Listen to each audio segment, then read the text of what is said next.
Sa napakaganda na gagawin mo araw-araw ay ang pagpaligo ng tubig dagat. Kung hindi mo ito magawa sa loob ng Mayo, ito ay magsisimula sa Mayo. Simulan mo yung paligo mo sa dagat sa buwan ng Mayo. No? Mayo a uno, ang gawin mo ay maligo ka sa dagat. At kung kayang-kaya mo na hindi ka na magbanlaw, o kung kaya ng katawan mo na hindi ka magbanlaw, mas makakabuti. Dahil alam mo ba, ang dagat ay may kakayahan siyang alisin yung mga negative energy sa ating katawan. Alam mo ba, kapag pinamahayan ka na ng negatibong enerhiya sa iyong katawan, wala ka nang makikita na positibo. Lagi ka sa napakaganda na gagawin mo araw-araw ay ang pagpaligo ng tubig dagat. Kung hindi mo ito magawa sa loob ng Mayo, ito ay magsisimula sa Mayo. Simulan mo yung paligo mo sa dagat sa buwan ng Mayo. No? Mayo a uno, ang gawin mo ay maligo ka sa dagat. At kung kayang-kaya mo na hindi ka na magbanlaw, no? Kung kaya ng katawan mo na hindi ka magbanlaw, mas makakabuti.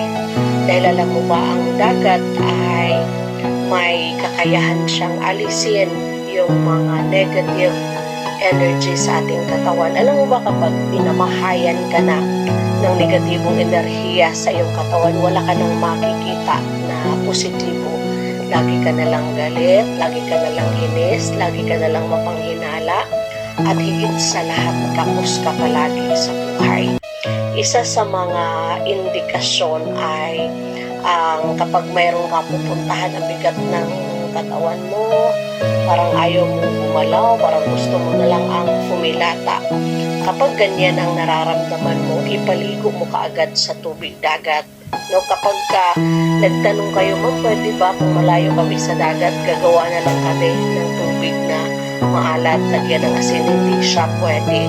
Kinakailangan ay tubig dagat. Ito ay pabor para dun sa mga members ko na ang lapit lang sa dagat.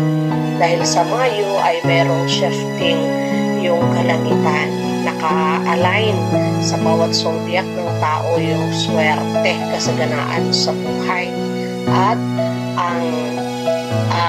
may connection dito ang tubig sa dagat. Kaya kung ikaw isa ka sa malapit sa dagat, pagkakataon mo na ito para maibsan, mawala yung kabigatan na nararamdaman mo. At ang pinaka-importante, kapag natapos kang maligo, sa unang paligo mo sa tubig dagat, magdala ka ng 1 litrong tubig ng dagat.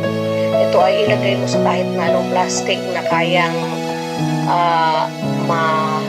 malagay doon yung 1 litro na tubig. At ito ay ilagay sa mismong likod ng iyong pintuan. Pwedeng 3 ang kunin mo, likod ng pintuan sa inyong main door, maglagay ka rin sa likod ng pintuan sa iyong kwarto.